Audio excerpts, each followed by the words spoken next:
final what do you call conclusions. So most of all the slides are uncompleted, but this is the work that we are doing. We cannot show which that I am not sure. Yes. I hope that is okay with the students. Yes, yes, sir. Yes, absolutely fine, sir. Yes. Yeah.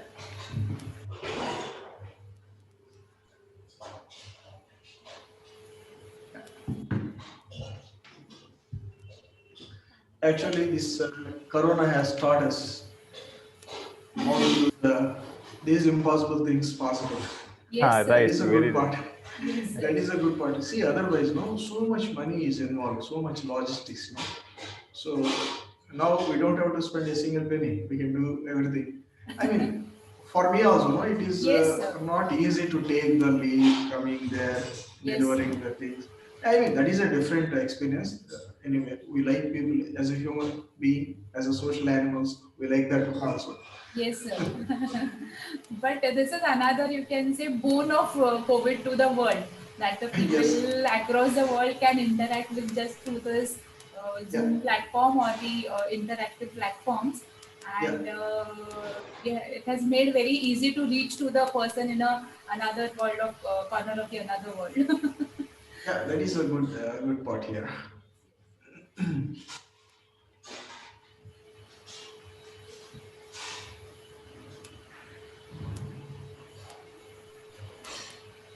So how are the sessions you are conducting there for the students online only? No, In this? actually, we have completed our coursework in March itself. Okay. We supposed to start in September for the next year. So if I mean from April to August we will not have the classes. Okay. So they're supposed to start in September. Unfortunately, they haven't started yet. Yeah. The new students have not yet joined, yes, sir. Used, I mean, few classes which were left we have taken from online only. Oh my God, online course. The people who are teaching on the blackboard is very difficult to teach on online. See, we are conventional people. I like to teach only on the blackboard. Yes, sir. So it was very difficult, but now I am habituated. Yes, Sonali madam, we can start, I think, now. Yes, Yes, sir. sir. We start the discussion now. Yes, sir. Okay. Good morning to one and all. I am Mrs. Sonali Labde, Assistant Professor from Dr. D.Y. Patil Institute of Pharmaceutical Sciences and Research, Pune. Welcome you all for today's session on topic molecular design for biotherapeutic applications. Without wasting more time, I would like to take opportunity to introduce our today's speaker, Dr. Krishna Inampudi. Associate Professor, Department of Biophysics, All India Institute of Medical Science, New Delhi, India. Sir has vast research experience in the field of structural biology, molecular biology, protein design, and biophysical characterization of proteins.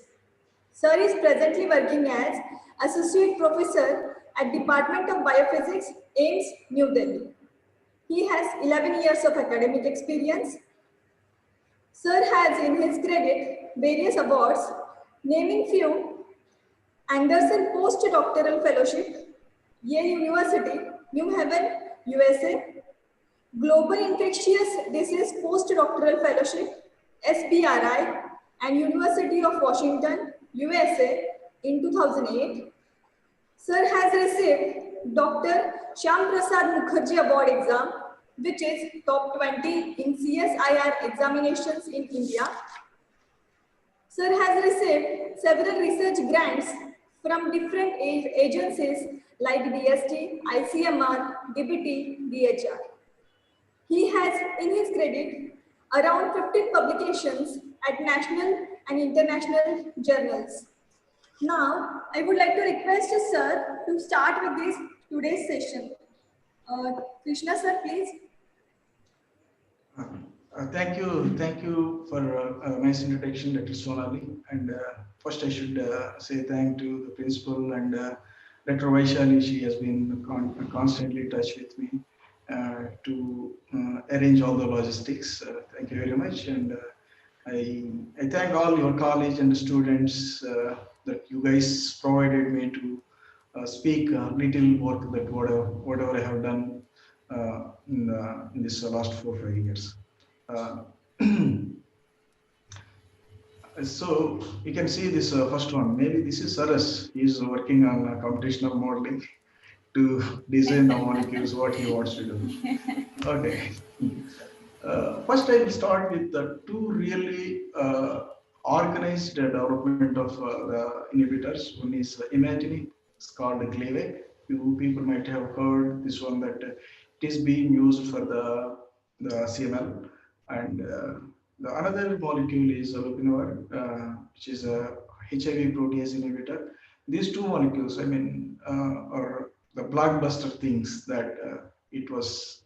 I mean, people initially thought that whether we can achieve the really useful molecule using the structure-based drug design. But I mean, there are many success stories. So these are two molecules. So starting in a historical perspective, that I just want to let you know that how things have turned in a century. Initially, when we have a problem with any disease, that we use directly the natural products, take directly into the human, that is called human screening. We can never do that one now. Those days it is fine, which was raised as serious issues like safety and efficacy. So FDA, that kind of monitoring systems have formed, and they started endorsing which molecules can be used, which molecules cannot be used. And then after eventually uh, animal models, bacterial cells, tissue screening, all these have been developed. In 1980s, this target-based screening started, like hydrogood. Like people started purifying the protease using the recombinant technologies, and they started using the small molecule inhibitors. Then in 90s and 2000s, structure-based designing of the drugs have emerged. And I mean, past decade, people are thinking about the genomic-based patient profiling. That means personalized medicine, whether the molecule is useful for a particular person based on his genomics information. I am pretty sure that in the coming time, that maybe one molecule which is good for me may not good for you based on our genomics. I still believe that it is going to happen. Anyway, we know that I mean different kinds of drugs are there. We know the small molecule inhibitors that most of us might have used these drugs in some occasions where when we are not well. Those are small molecule inhibitors less than 500 Daltons, and the second type of inhibitors are proteins where more than 10 kDa. Most of the proteins, now biotherapeutics and antibodies or hybrid antibodies, all this comes into this proteins section. And the vaccine that you guys know. And the last one, this is a new one, nucleic acid drugs, aptamers, like DNA and RNA, which I can fold and have an antibody-like structure, and they're acting as aptamers. In fact, recently one drug has been approved, that is RNA aptamer for esophageal cancer. So this is the emerging field, and still it is developing. Uh, uh, Actually, my lab involved in these three, the green color show, 1, 2, 3. But I'm going to talk the first two parts in my talk. As we know that this is the essential steps that modern drug discovery is being done. We should understand the mechanism of disease and identify the target, and we need to validate that is a druggable target. Then we find the lead compound and we optimize that one. We need to test that one in the animal models and the clinical trials, 1, 2, 3 phases. And finally, drugs are being produced and released in the market, which is involved like 10 to 15 years, a huge amount of money and manpower.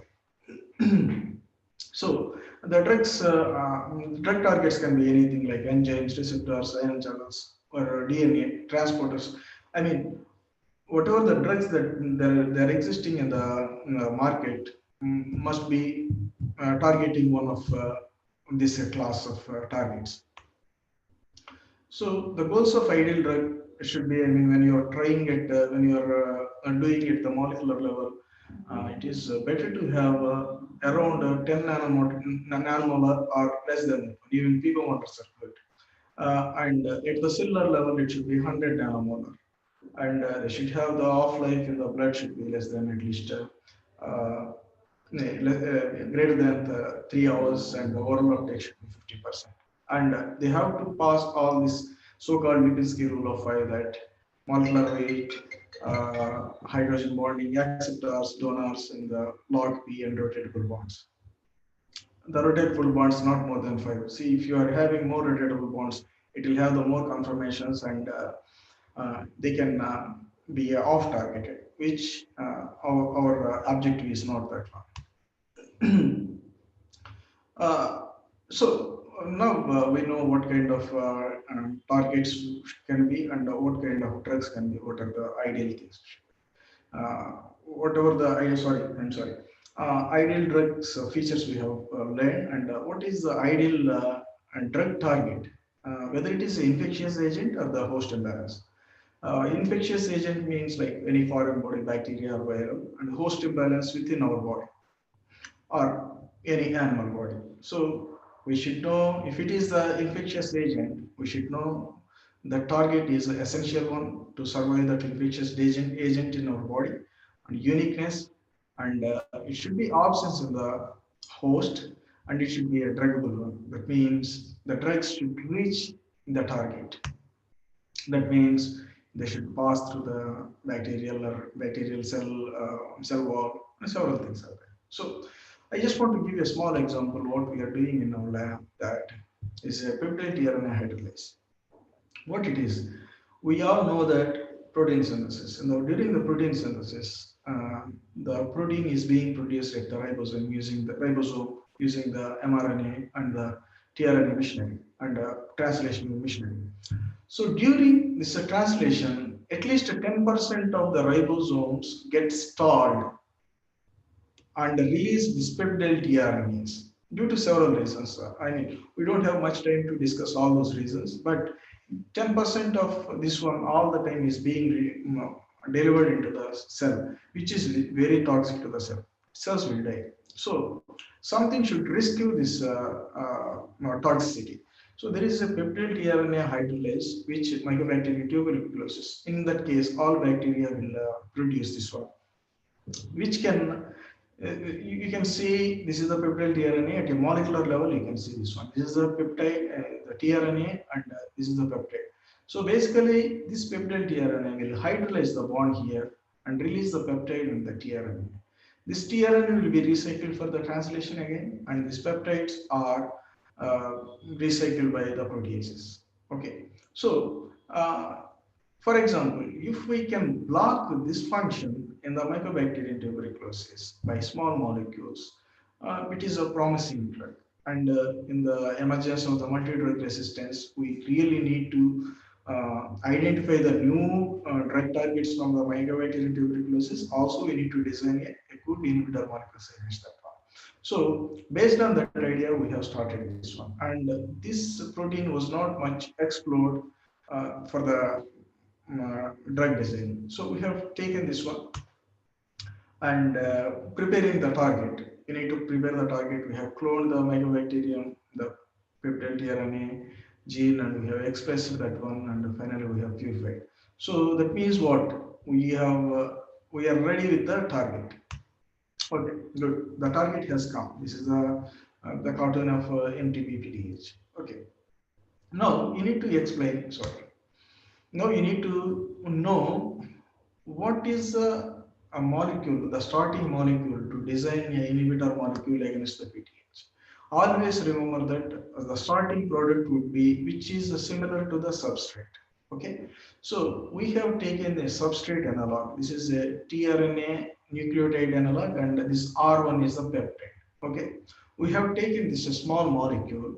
Okay, and we have done the binding studies, which is having a moderate binding capacity using the ITC exophyte. Okay. So after doing this one, when we have confirmed that this is binding to the protein, we want to know which residues, what is the catalytic reactive residues, and how this molecule is being interacting with the protein and storing the function. We want to know. But this one we know whether it is a binder, good binder or not. That's it. But if you want to know what are the residues that are involved, you need to illustrate the structure by any way, like X-ray crystallography or NMR. So we have tried crystallography that we got some crystals, but unfortunately they were not diffracted. So we have, as a backup, we have done the NMR, and you can see the only protein. You can see the overlay of the molecule with the protein. So we have seen some residues which are having a good chemical shift. That means this experiment showed that this molecule is interacting with some residues in this one.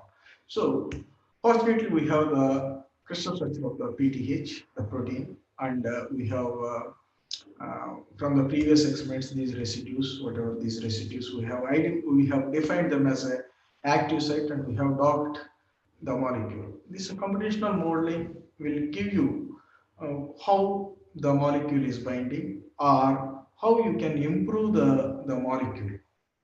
So this is the docked pose, and we have done done energy minimization and run the dynamics, and you can see this dynamics RMSD, which is having the complex is pretty stable. That means, see, this is one is protein, one is the small molecule. If they are not stable, no, you will have a long separation. You will not have any this kind of a consistent bar diagram. That means it is showing that it is a pretty stable complex.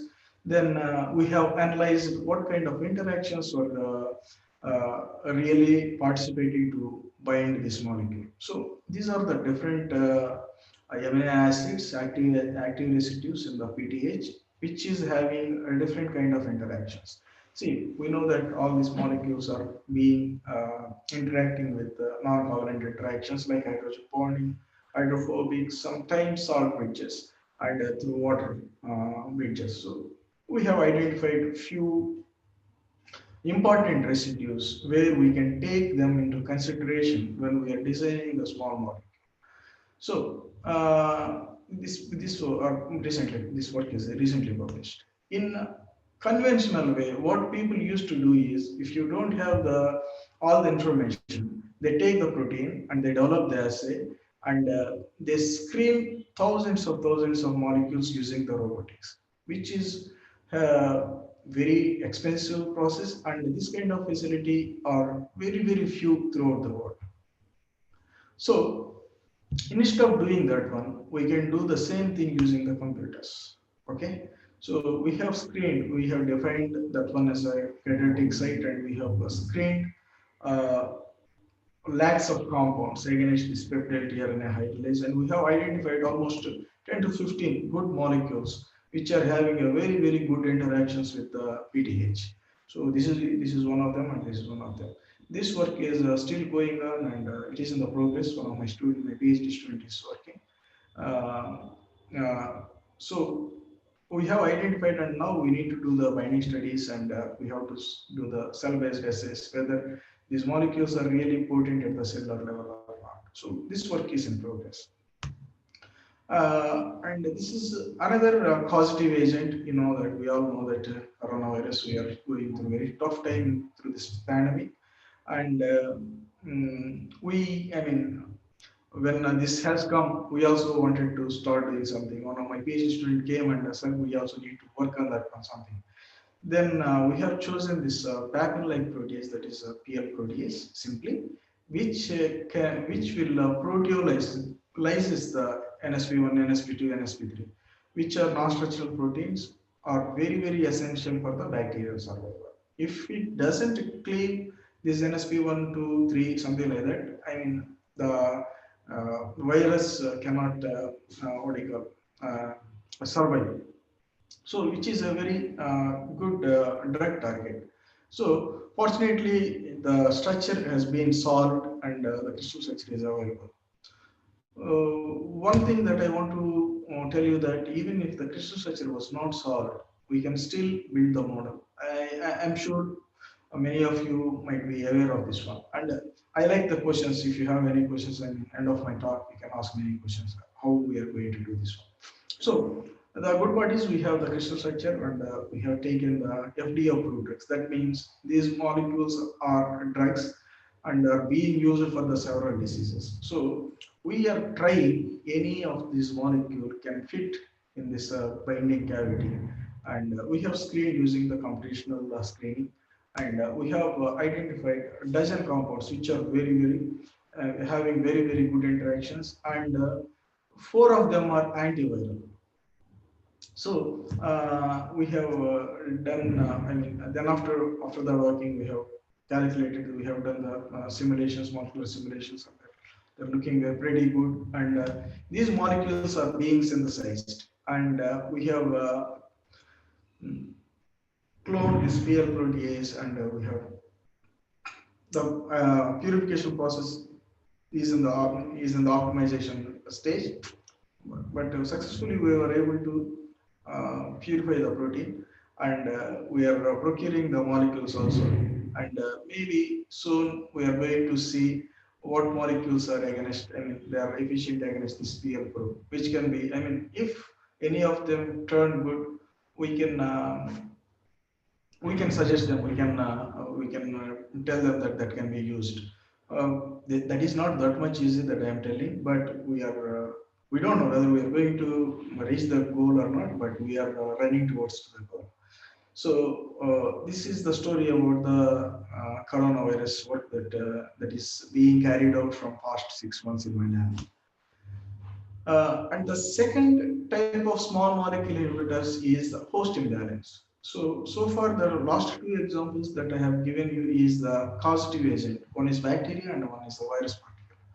And this one is the host imbalance. Host imbalance means like there are some alterations in our body itself which is causing some diseases, mainly the cancer. So there are two types. One is underactive and overactive. Underactive, for example, this insulin diabetes.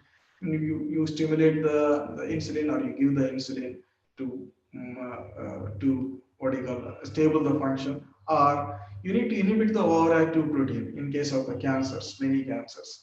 Most of them kinases are the drug targets. So in my lab we are working on this one. So before going what kinase that I am going to show you, need to explain you what the EGFR is. EGFR is a internal growth factor receptor which is having a normal cellular function like in angiogenesis, and the cell division. It is having a very vital role. So it is a membrane protein. That means, you see, this is the cell membrane, and it is the extracellular EGFR domain and the transmembrane, and this is the intracellular kinase domain. So lung cancer, that is non-small cell lung cancer, 70% is causing by the alterations in this one. Alterations are two types. One is the mutations in the kinase domain, that is one thing, and the second thing is overexpression of this one. Okay, what is the function in regular when it is bound to the substrate, that EGF? There are several substrates of this EGFR. This EGF is around 50 to 60 amino acid peptide. When it binds, it will take the conformational change and it will form the dimer, symmetric dimer, and which will trigger the asymmetric dimer of the kinase domain and autophosphorylation. This autophosphorylation the tag will act as a docking station for the SH2 domain and signaling cascade to the downstream. So we can stall this function to combat the lung cancer by designing the inhibitors, which is going to stall the function of phosphorylation by overacting this kinase enzyme. And the second part is you can design some protein inhibitors where they can interact with this what do you call the extracellular domain and can stop the dimerization. Okay, because the protein inhibitors will not go through the cell membrane, so they will work here. The small molecule will travel through the membrane and they can go and take. So based on this one, we are doing two types of inhibitors. One is the small molecule inhibitors for the kinase domain, that is intracellular domain, and the protein inhibitors, that is extracellular domain, where protein inhibitors will interact here and the small molecule inhibitors interact here. First, let's see the small molecule inhibitors. So in my previous two domains of the work, we have expressed that one in the bacterial system, where you can really express, because one is belongs to the bacterial species, another one is the viral, but still we are able to, and literature also saying that we can express it in the bacteria. These human proteins expressing in the bacterial expression, not all, I mean many of them are impossible, because the glycosylation might not be taking place in the bacterial cells, and another thing is uh, our protein is making maybe toxic to the bacterial cell. So we need to choose a different expression system, that is baculovirus expression system. That means we synthesize and we put that one in the eukaryotic cell. Those are insect cells, which where you can expect all the glycosylation process and everything. So we are doing, I mean, these are the different steps in the part. So we can go step by step. So first we have cloned the EGFR and EGFR variants, which are causing the cancer, and drug resistant variants, which are even resistant to the molecules that are available in the market. So we have designed them, we have cloned them, and we have transformed them into the baculovirus genome, and we have conformed with the different primers. And after conforming, we have transferred them into the insect cells. These are the insect cells. Basically, we culture the insect cells, and this is the viral genome. So we transfer this one so that it will make the viral particles. So during when it is making the viral particles, we are inserting our gene of interest in the polyhedron primer, where the nucleic capsid is being synthesized. Nucleic capsid, lots of protein is going to be synthesized. So using exploiting this character, we are keeping our interest of gene there, so that we are going to have the our protein, I mean human protein. So we have expressed that one, and we have optimized at what time it is able to, we are able to get a good expression, and finally we have purified this one. So I just showed you in 2 or 3 slides. One of my PhD student have taken almost 1 year, 8 months to do all this process, and finally he was able to, I mean last week only he was able to purify the protein. So now we have made the target. Target is ready. What about the molecules? So we have done the computational calculations, and we have designed a few molecules, and we have designed the even drug resistant variants based on whatever the available molecule.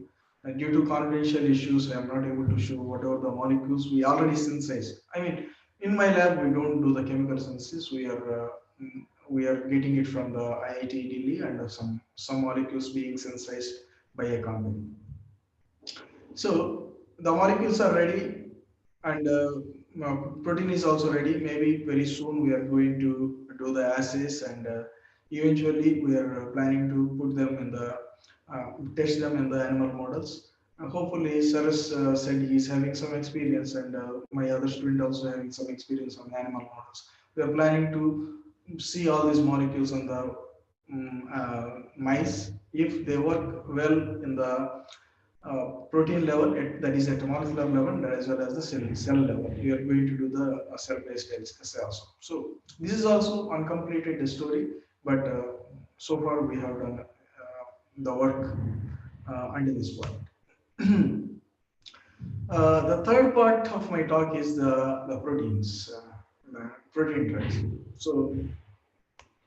So these are we can call them biotherapeutics or drug therapy products, where the active substances, that means whether it is antibody or the protein or antibody like molecules from the biological source like bacteria or wherever it is. Okay, so the examples are definitely recombinant proteins, hormones, monoclonal antibodies, or antibody like inhibitors and etc. So basically these all are proteins. Okay, so far whatever we have designed is a small molecule where it can go and bind with the big molecule and lock the function. Now we are designing the protein where it goes and bind to the protein and it will stall the function. The whole idea is to stalling the function. So I hope many of you students are aware of the protein structure, but I was told that there are a few undergrad students also for you to make you to understand. Anyway, it is a simple thing. See, I am just explaining what is a protein and protein structure. So proteins are heteropolymers of the amino acids. We know that there are 20 types of L amino acids, and these are bound each other by a peptide bond with the different permutations and the combinations. You can create a mammoth number of proteins. And as I said that we have 20 amino acids. That means 20, what do you call it? 20 functional groups. This is one functional group, this is another functional group. So these 20 functional groups are having enough biochemical ability to design a protein that whatever you want to achieve. So what do proteins do? Yeah, proteins do several things. They are the molecular features of the cell, and protein receptors are responsible for all the senses. Protein enzymes catalyzes many chemical reactions. Where the chemical reactions outside, no, it is you need to use so much energy. But in our body, body, I mean optimum temperature, all these reactions being carried out because of the proteins, and these are different. I mean, there are different functions of the proteins. So, where do proteins come from? Yeah, we know that DNA is the blueprint, and two main processes are involved. One is the transcription. That mRNA comes, mRNA to protein using the translation mechanism. Ribosomes, it will synthesize the protein, and a protein will come. So, how do we know? How do we know these proteins are having some kind of structure? So, these are the some crystals that I mean, this is my postdoctoral work, crystals. Anyway, these are the ribosome crystals. So we make the crystals and we bombard with the X-rays and we calculate the electron image, and we build the model.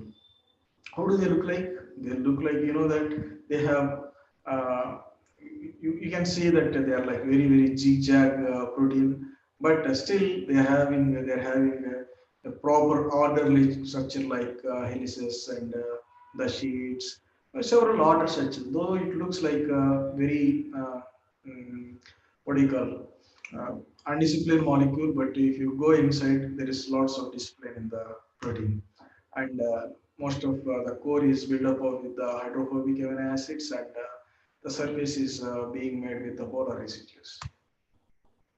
So how they will have the function? So they will have the function by a proper three-dimensional fold. How three-dimensional fold? Who dictates three-dimensional fold? We know that the protein sequence dictates the three-dimensional folds. Okay, then function dictates by 3D structure. So basically here I took adenylate kinase. What is the function of this one is it will see the balance of ATP and AMP in the cellular level. See, more ATP is there, it will make with ATP, ADP, two ADPs like this. So why and how do proteins evolve? Yeah. From a physiological positive selection, they will evolve. So proteins evolve over a period of time under physiological conditions through the positive selection. And in this evolution, a simple mutation or a recombination generated novel proteins, and which have the new structures and new functions. Okay. So why do we need to design the proteins? It's a good question. See, we need to pass a river. So there is nothing. So we build the bridge, which is serving as a path. So we never had the houses. Now we are building the nice houses, big buildings, all these things. They are not existing, but we are building, we are designing. The same thing applies for the molecular mission also. We are designing several machines, several comforts using the resources that are available on the earth. The same thing applies to the proteins also. We can use those 20 amino acids and we can design a protein which is really useful to do some kind of function. So you need to be very clear that what you really want to achieve. Okay. So that is the reason we are going to design the proteins. And how do the proteins evolve? These proteins will evolve from the natural selection.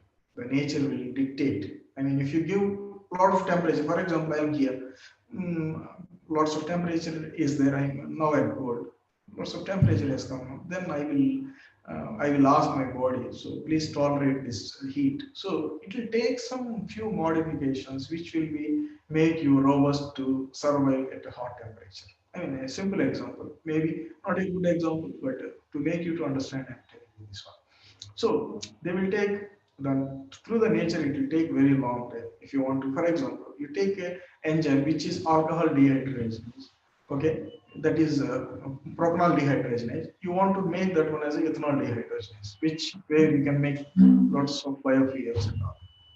How to do that? Because the the protein is made for the 3-carbon acid, sorry, alcohol. Now you want to do with the 2-carbon, that is ethyl alcohol. So you will alter the catalytic active site where 3 cannot fit, only 2 carbons can fit. So like that you will do that one. So this one you cannot do a natural process every time. So that is the reason you want to do whatever the nature is doing in the lab. Sometimes that is called directed evolution. Or if you have some knowledge about what exactly you need to do, that one also it can be done. That is called the rational design. These are two different types of methods. One is a directed evolution where we exactly follow the nature, but in the laboratory condition, laboratory thing, and only natural selection, but we do the things very fast.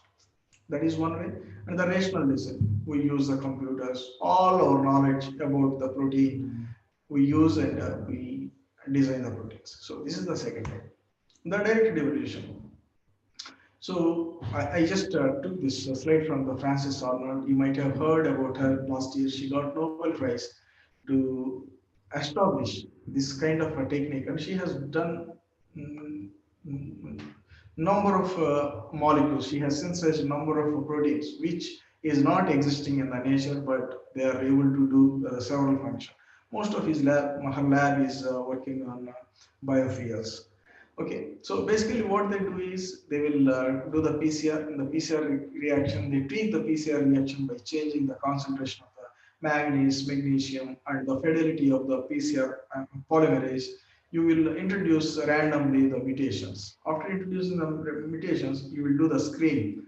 Okay, if you have a desired function, very good, you will repeat it. If there is no desired function, discard into the next one. So this is the way people will do the directed evolution. But the drawback of in this one is you need to screen millions of variants, which is not feasible. So you need to, this is a large library, you need to reduce the library. How do you reduce the library? By designing the things intelligently.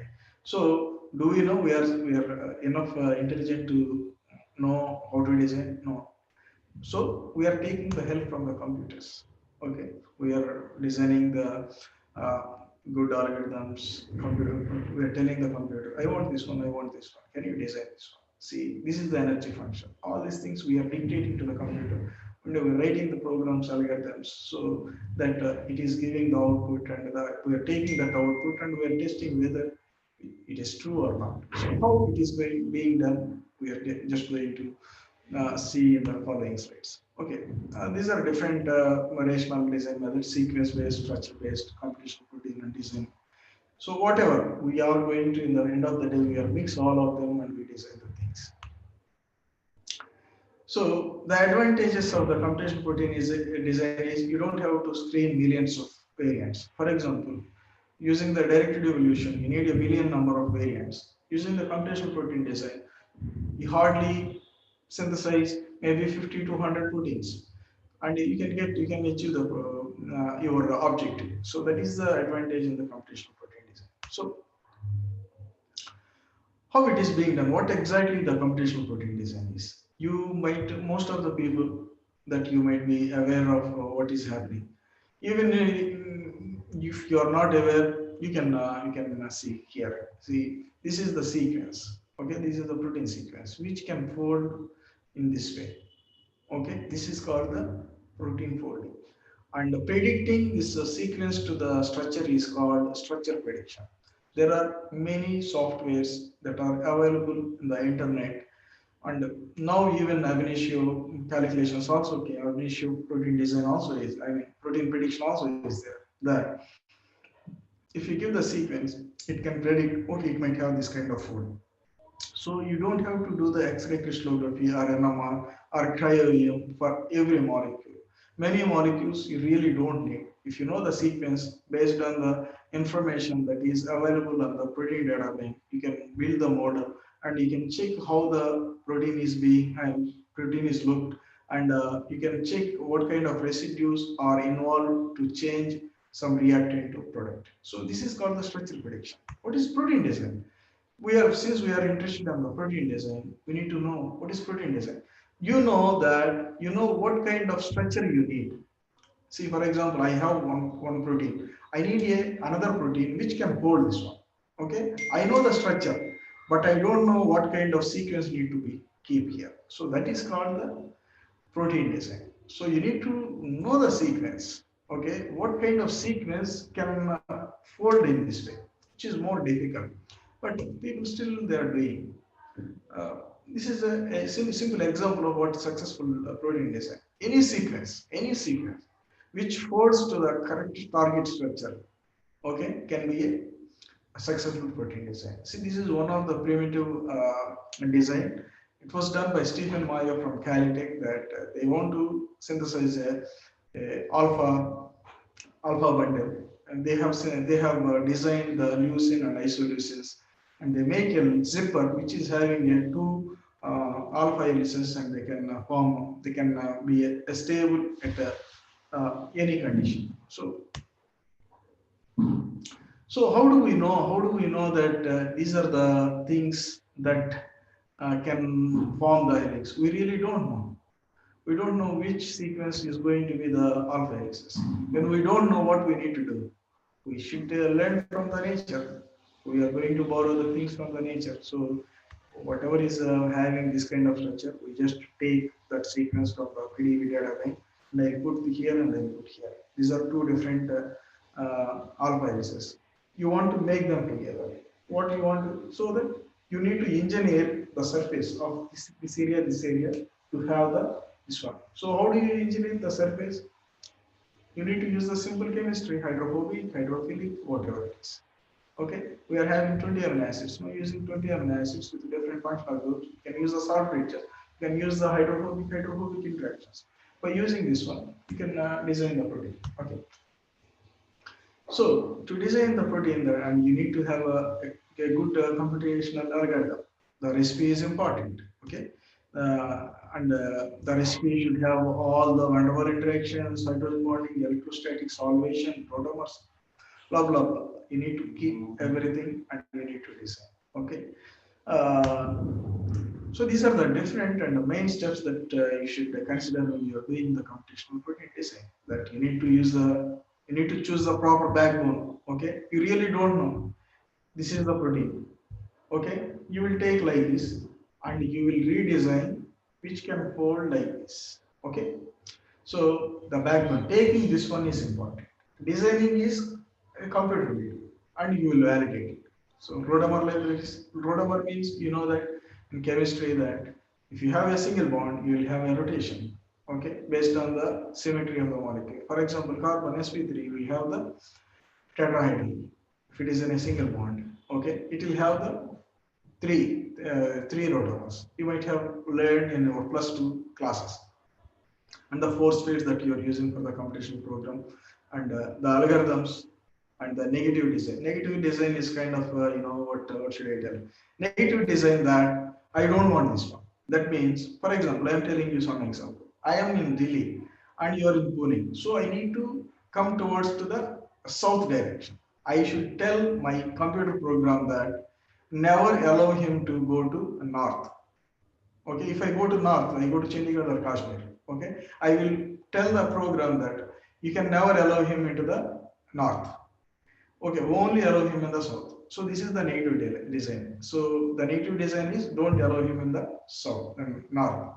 So all these things that you need to introduce in the computational program. And this is the recipe of the energy function that you are going to calculate for your protein. All things and how you're balancing this recipe is depends on this one will decide the success of the protein. So you know that there are many different structures are possible. You know all this 11th paradox that, but you will have only based on the sequence. You will have only one energy minimized one.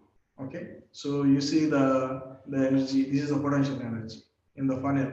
Finally, it will come. It will come here, and this is the native state. So that protein will have this kind of structure. You need to consider there are many different things are possible. See, for example, here there is arginine and the glutamic acid. You have these are the salt grid, which is very important, and they're having different kinds of what you call rotamers and possibilities. Okay, and for example, if you see you're designing a protein, for example, it is your target and it is your design one. So you need to introduce what are the amino acids are here and what kind of rotamer I need to insert here. So the computer program will decide this rotamer and this rotamer, this rotamer. This is tryptophan. If tryptophan is not able to fix, not able to sit there, it will take the phenylalanine. Phenylalanine doesn't fit, it may take the tyrosine. Okay, these are all the aromatic amino acids. So this is the help that we get it from the computer. Okay, this is a success story of the computational protein design. You see, this is a drug that is called selagliptin, okay, which is being used in the diabetes. It is antibiotic compound. Okay, synthesis of this one and the test tube is very difficult because of this chirality. All chiral molecules cannot be synthesized in the test tube. Only enzymes will or proteins will do. You know why? The proteins are the chiral molecules. It have enormous of chirality. So you will get only R form or S form in the chemistry. If you remember our basic chemistry, only R form, S form, you will R form or S form. One of them will be active against your drug target, which is not possible in the test tube. So how do you do that one? In nature also, no one is there to synthesize this one. So what do? You take this one and you modify the active site where the two substrates can fit. This is one substrate, okay, you can see, and this is another substrate. Basically what it is doing this keto group to amino. See, you see, both are two keto groups here. Here one is keto group, one is amino group. So this is also being carried out by the structure-based design using the computational protein design. Okay, and this is another method which was published in Science by David Baker, that they are able to design some molecules against the hemagglutinin. Okay, they took the hemagglutinin protein and they have identified hotspot residues, and they took some scaffolds from the nature, and they have modified their surfaces, and they have achieved some really good molecules which can go and bind to the hemagglutinin, okay, and stall the function of this virus. Okay, recently they also have designed some peptide inhibitors against the coronavirus. Keep directly in our nose so that it will not allow the spike protein to attach to our ACE2. Okay, I mean still it is going on. They are heading towards to that now. It takes some time. This is another story. In fact, that this work I have carried out in my postdoctoral work. That we took a protein, we want to synthesize a stable protein for the industrial application. So we have used this one as a model molecule where it is stable degree centigrade, it is stable. So through the computational protein design, we are able to synthesize a new design which is stable at 71 degrees centigrade, almost 23 degrees centigrade, 22 degrees centigrade, which is also important that at 71 degrees centigrade it is very active. So you should not lose the function, and it should also have this one, what do you call the function. See, you might have seen, you might have sensed the importance of the protein design. So I already explained what I am doing in my lab. So basically, we are trying to design antibody-like inhibitors on SCGFR, that is soluble EGFR, that is outside of the membrane. So you can see this is an antibody-like molecule, and this is the EGFR. So we are trying to synthesize. You can see here. We are trying to synthesize a molecule which is going and binding and storing the function of EGFR. So we have carried out the molecular simulations, and what we have learned by increasing the loop length, we can get more interactions here. For that purpose, we have identified the hotspots, and we have designed the new loops. These are the CDR1, CDR2, CDR3, which is almost very similar to the antibody. VH domain, variable domain. So we have designed, and we have synthesized those molecules. These are the antibody-like molecules, and we also purified the EGFR using the same same insect cell culture expression. Due to time barrier, I was not able to show all of them. So now we purified this one, and we also purified this one almost. So the binding studies and the other things are in progress. I think I should stop here. And finally, I should thank my students. Rajkumar is working on PTH, Vikas is on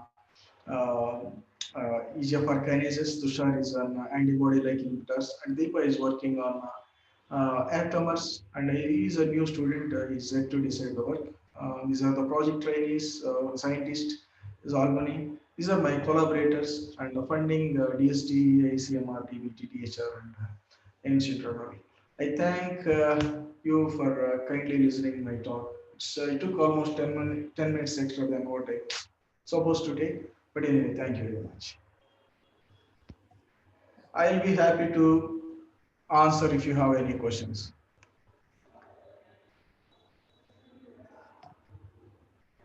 So, Nali ma'am.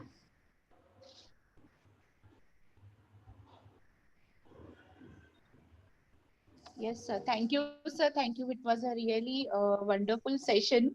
Though we are not the people of so much computational and all, but yet we could understand the concepts, okay, and why it is necessary to design the protein compounds. That also we could understand from your talk, and it might have motivated one or the other student of our college, or maybe the other audiences also, to work maybe in this field. So at least that direction we have got, that how we can work here. Yes, sir. So, so I have one question, like Yes, apart from so apart from that dehydrolase, tRNA peptidyl dehydrolase enzyme, what are the other targets which has been which we can look for, which has not been yet looked in case of the MTB organism? Oh, in MTB, there are many things. One is ashikamic acid synthesis. That pathway, there are two enzymes, and there are several. I mean, what I suggest you to do is you can go a couple of reviews, recent couple of reviews on multi-drug resistance. So if you see that one, in the conclusions, people raise the questions: what are the potential targets that we can still choose, and we can work towards to design the molecules against that one. Yeah, there are several molecules are there. Several molecules. One is the shikimic acid pathway. One of my colleague is working on that one. One is malate synthesis also. One of my colleague is working on that one also. Yeah. Okay. Okay. Yeah. Sir, in case of the phytoconstituents also, many of the constituents have been tried for the MTB, and they have been screened. So, have you screened any of such phytoconstituents for this, whatever the targets you have identified, and what might be the challenges you have faced during that? No, ma'am. Actually, we have done the phyto compounds. Actually, we have I mean, it is hard to say that. I mean, some of the molecules, if they are there in the database, there we have screened, that can be possible that we might have come across with those molecules. Uh, I really don't know whether all those molecules, phytocompounds, are incorporated in those databases or not. Okay. Okay, sir. Screening is a straightforward thing, and you don't face any problem in that. Only the thing is you need to know how to do that. Right, sir. Right, sir.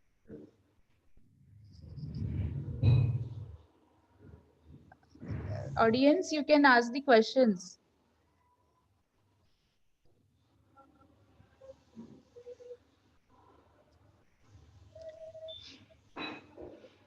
So if I'm Sonali not ma'am? getting questions, if I'm not Yeah, getting questions, actually. means two things. Two things. They might have understand everything, and they did not understand anything. Yes, sir. Hopefully we take it in the right way that they have understood all the thing what you have. Yes, sir. So they may not need to get essence of everything, but they should Right, understand what kind of things are existing right, than the conventional methods that we are following. right, sir. Right, sir. Yeah, yeah. Yeah. So there was actually for failure at our institute. So might be Sonali ma'am and other people must have, I don't know, like I'm just looking for them. Have rejoined. They have joined, ma'am. Yes, ma'am. Yes, ma'am. Yes, ma'am. Okay. Okay, ma'am. Thank you, sir, for sharing such a wonderful information on molecular design. You highlighted drug discovery, human molecular target from 1900 to 2020. You also highlighted how modern drug discovery take place and their different classes of drug targets, goals for ideal drug. You very well explained drug target peptidal tRNA, hydrolase from Mycobacterium tuberculosis. You put light on screening where chemistry, biology, and robotics join forces for drug discovery. You also elaborated very well EGFR mechanism. You also described in detail protein design methods and why to design proteins. What is the purpose to design proteins? You nicely explained orbit, that is optimization of rotamer by iterative techniques. Now, without taking more time, I would like to request Karishma ma'am to propose the vote of thanks. Yes, thank you so much, ma'am.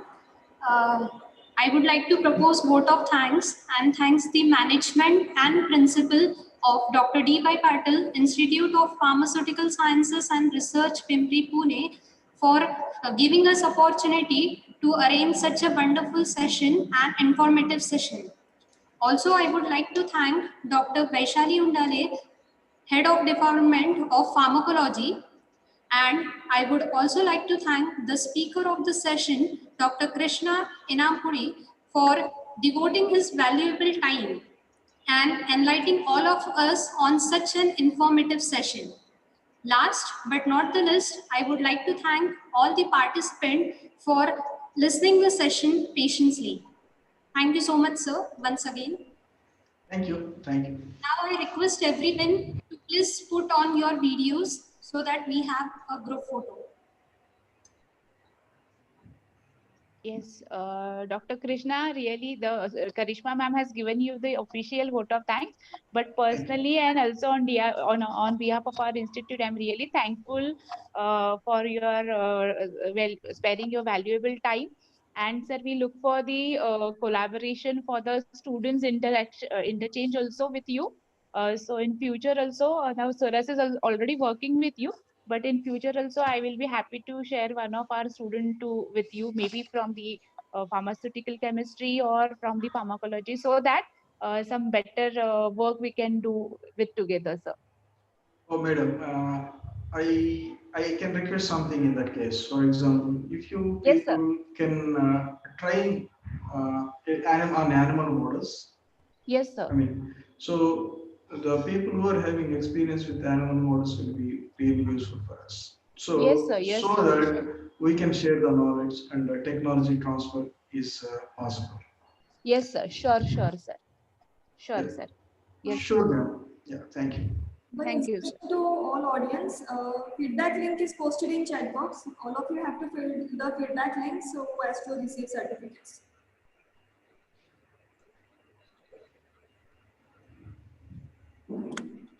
Done, sir. Thank you. Can I leave? Yes, sir, yes. Thank you, sir. Thank you again, sir. Thank you so much. Thank you. Thank you. Yes, sir. Thank you.